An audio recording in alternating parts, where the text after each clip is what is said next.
Goals. So the board will recall 3 years ago there was a very large comprehensive community effort to survey the community, really identify the needs of the learning community, and then to take that data and craft it into strategic planning goals. And so just for everyone's reminder, the 3 strategic goals are the 3 bulleted pieces right here at the bottom of the slide. I always refer to our first goal as our academic goal. It says that our district will create an innovative and rigorous educational experience in a borderless learning community that produces creative students who are problem solvers and self-directed individuals. Our second goal, which often is referred to as our mindfulness or a social and emotional learning goal, says that all students will receive social and emotional support to become adaptable, confident citizens who embody self-awareness and strong interpersonal skills, capable of responsible decision-making and managing their emotions and behaviors. Goal number 3 speaks to our adult learners and our professional development. Our community of adult learners will be fully engaged in professional growth experiences which enable them to continuously hone their craft, love that word, and maximize student achievement. So our strategic goals do not change from year to year. Typically, when any organization, school or otherwise, crafts strategic planning goals, those are goals that might be 5 years out, 7 years out, 8 years out. In a district of this size, I could expect us to hang on to these goals for 6 or 7 years. What does change are the specific annual district goals and objectives within these. So these are the big umbrella goals that we're working on. But last year, these were our strategic planning goals, and the board will know that I reported in June on what our achievements were last year. So as I described for you the goals that we are working on this year, many of those are the next version based on what we've already accomplished. And that's really, I think, smart for organizations. You don't want to be a flavor of the month kind of place. I've worked in places like that. You have a big, strong focus for 1 year on like differentiated math, and then that goes away, and then the next year it's something else, and the next year it's something else. And the result of that is that you never really get good at anything. You never gain proficiency because now you're on to something else. Whereas a model like this, your strategic goals stay the same. Your district goals will change slightly and be deeper and richer over time because we get better at things, and then there becomes something else to be working on within that area. So I'm really excited about this. This is going to be tiny. I'm really going to just highlight the key pieces for you. Goal number 1, again, is our academic goal for students. There are, I think, 3 slides with this. What I've indicated are specific strategies, the activities that will support those, who are the people in charge, timelines, and then how will we evaluate that when all is said and done. Because this is academic, we have a number of curriculum committees that are in place, depending on which curriculum is really up for a refresh or renewal. So the first row speaks to literacy curriculum. The board already knows because I've mentioned it. We have reading, writing workshop being fully implemented in grades 6, 7, and 8. We are now beginning a focus at the high school level, not workshop because high school has other things that we need to do as we're preparing students for workplace and for college. But there is a very sincere interest in offering more choices for students at the high school level. So it may be over time that there are certain core novels that will continue to be taught at high school because colleges have expectations that kids will come in knowing that. Workplace will have expectations that students have been exposed to certain types of reading and writing, but then we also want to build in some areas within those units of study where there are choices for kids, because we know that lifelong readers have a very varied reading diet, and we want to make sure that our high school reflects that as well. Row 2 speaks to our social studies curriculum. Mr. Cruz and the social studies teachers, especially at middle and high school, have done some very nice work. At middle school especially, we're looking at the sequence of what we teach in grade 5, 6, 7, 8, and whether that makes the most sense. And so I know that Mr. Cruz is having conversations with middle school about that and will recommend changes that we would likely put into place for next school year. The brand new AP class, Human Ecology, that's starting this year for the very first time. I'm excited about that. It is open to freshmen, sophomores, juniors, and seniors. Many times our AP classes are classes that are really only appropriate for juniors and seniors because it's required that certain prerequisites have taken place. Human ecology is one of those classes that many high schools have been able to open up to their freshmen and sophomores, and we've done the same thing. And we do have a tiny number of freshmen and sophomore students in that. We are considering for next year whether AP Psychology would be the next appropriate class to add in at that department. Dr. Giganti talked about our desire to add more advanced placement classes. I really want to balance that by saying that within the strategic planning goal, we're really looking to really increase academic experiences for all of our students. For some of our students, that's advanced placement. For some of our students, it's music and art programs, and that's one of the reasons we're super excited about strings instruction being offered in 3rd grade. And at this point, I think when I reported in June, we had about 125 3rd graders. We're probably closer to 150 at this point because there was a last burst of excitement once school started. So it's not just about academically rigorous classes, it's really classes that are meeting what our students want. At our middle school level, we asked the students what kind of elective courses they wanted, and they responded with more foods classes and a sports and literature class. At our high school, other new classes that we've implemented this year include nutrition for an active lifestyle and more classes within our art department. So I want to balance it and make sure that you're not walking out of here thinking that we're only aiming for a certain cluster of student. Certainly, I think advanced placement courses bring a lot to students, whether you take the test or not, whether you get credit for that course in college or not. I think the level of discourse and writing that takes place in those kinds of classes translates to all your other classes. And we know that businesses and workplace want students who can write well and who can talk and who can read with accuracy and be able to go in and pull data out of text. And I think the advanced placement classes, regardless of content area, really further those goals. Under the next slide, under the next page, you'll see we have goals related to online learning. We have a pilot of students that are working through a program called Virtual High School. This is at district cost. So we have students who are taking some online courses, which lets them collaborate with peers from high schools across the nation, globally, within their content area. Some students are using downtime during school, study halls, or unit lunch to be able to log in and do their work. Others are doing that completely on their own time at home. We are looking to further our work with something called a Genius Hour, which is really an opportunity for students to design their own learning. What this has looked like so far is that teachers, whether it's toward the last marking period of the school year or whether it's advanced placements classes once the test is done in May and there's about 6 weeks left where we've got important learning to be done, but it can look different than what it looked like earlier in the year. Students are designing projects and research that really matter to them, doing that work, and then presenting verbally to their class. And so I know from visiting at the Hills for the past 2 years, I've seen students who wanted to document their family ancestry and interviewed relatives and then created a short sort of a docudrama about that and presented that to the class. I've had students who wanted to teach themselves a musical instrument and did that and then played a piece. And so it's really exciting when we think of lifelong learning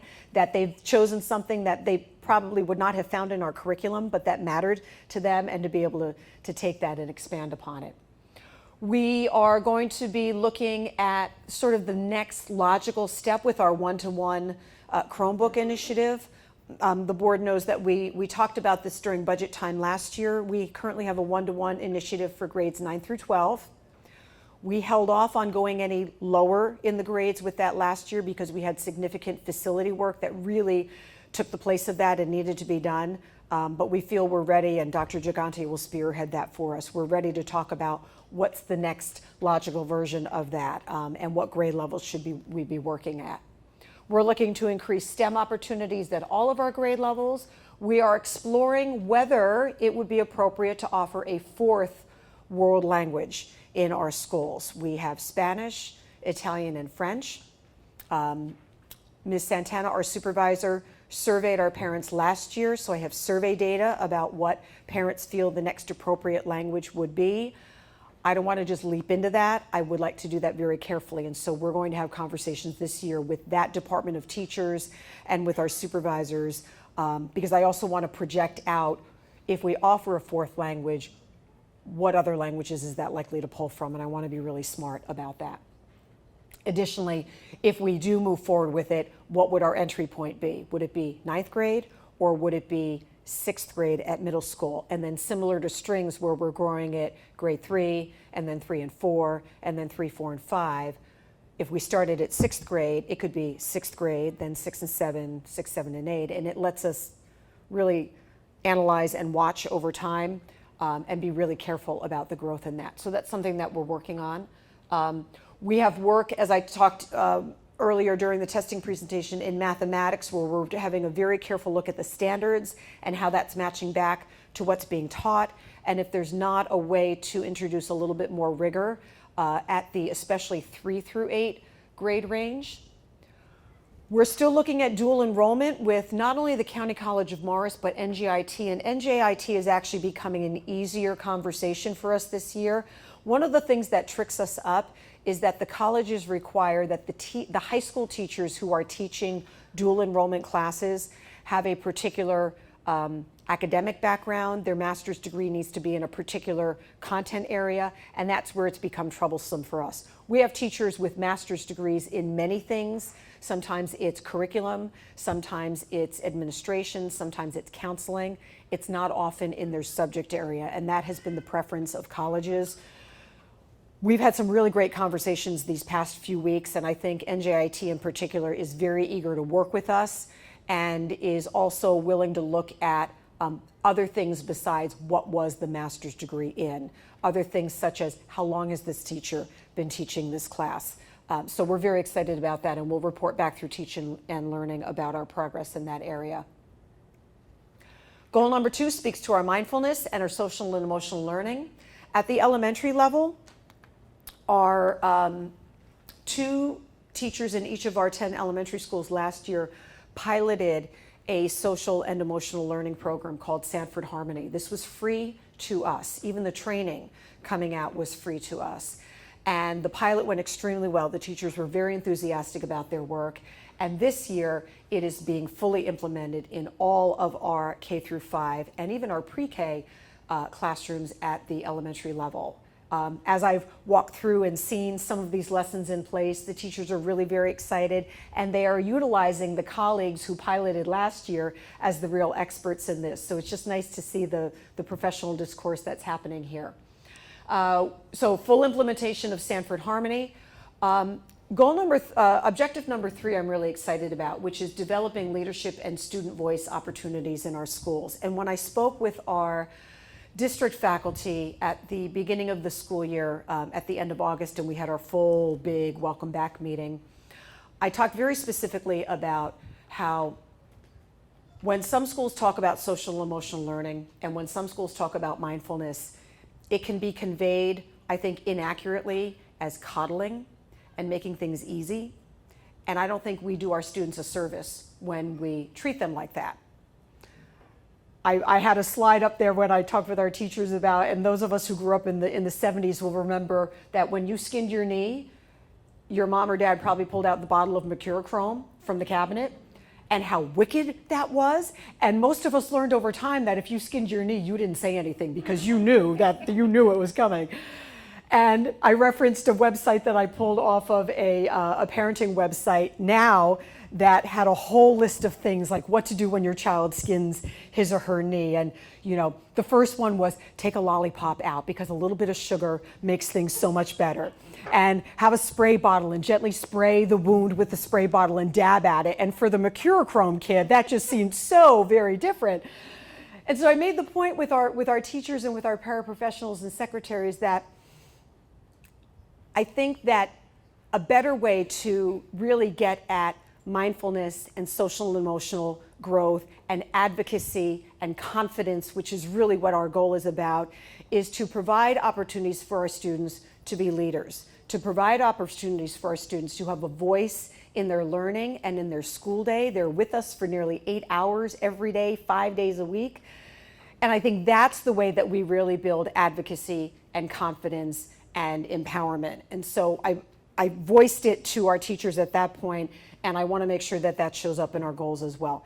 Yes, we know from lots of things on TV and current events that we really need to, as a society, take time to settle ourselves down and have our quieter moments. But I also feel strongly that if we're not building leadership and self-advocacy skills in our students during the time that they're with us, then we've really missed a key skill as we're sending them off into the world.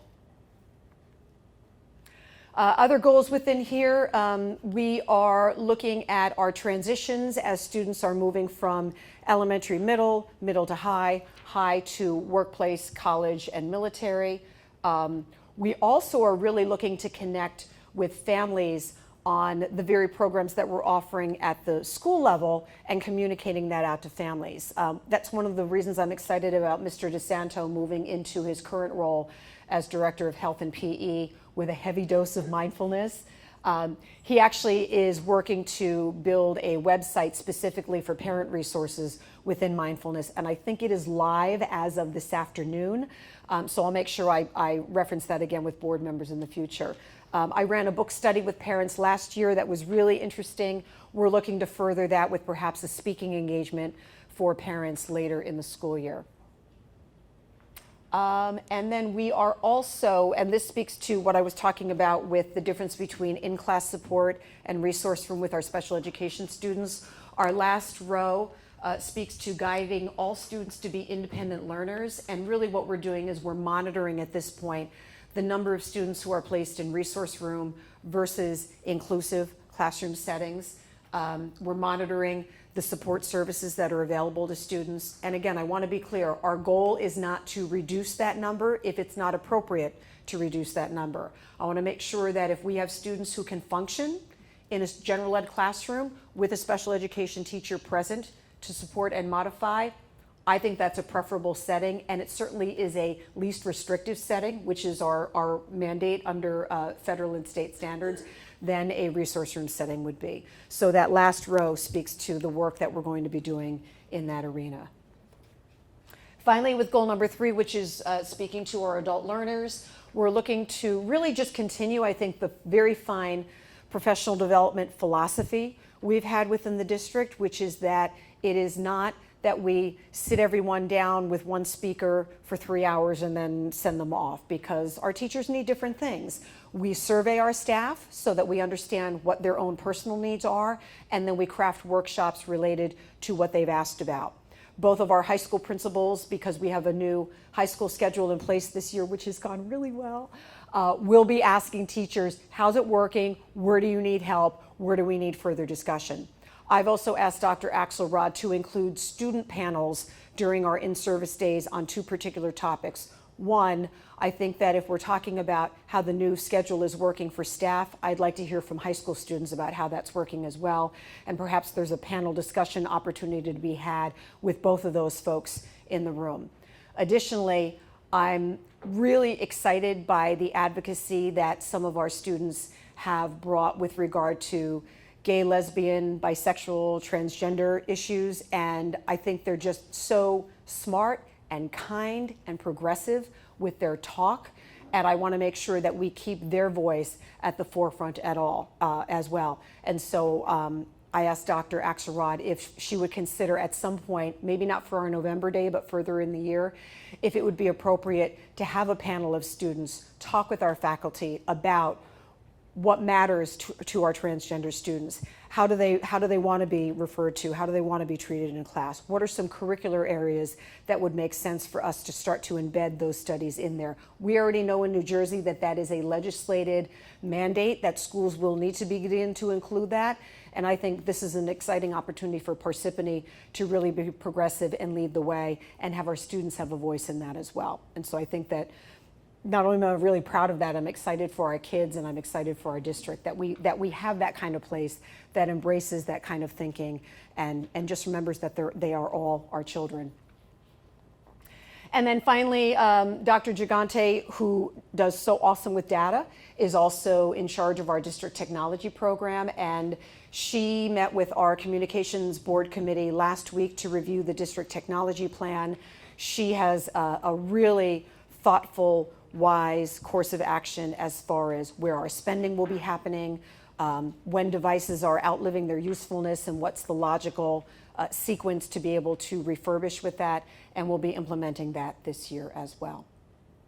And so board members, I know you had a chance to see this because I sent it out to you for your input, and I was able to embed your ideas into this, so this reflects your thinking. If there is something else that you would like to see that hasn't been mentioned tonight, I have a couple more days before I make it official to our administrators. Each of our administrators crafts professional goals based off of these strategic planning goals.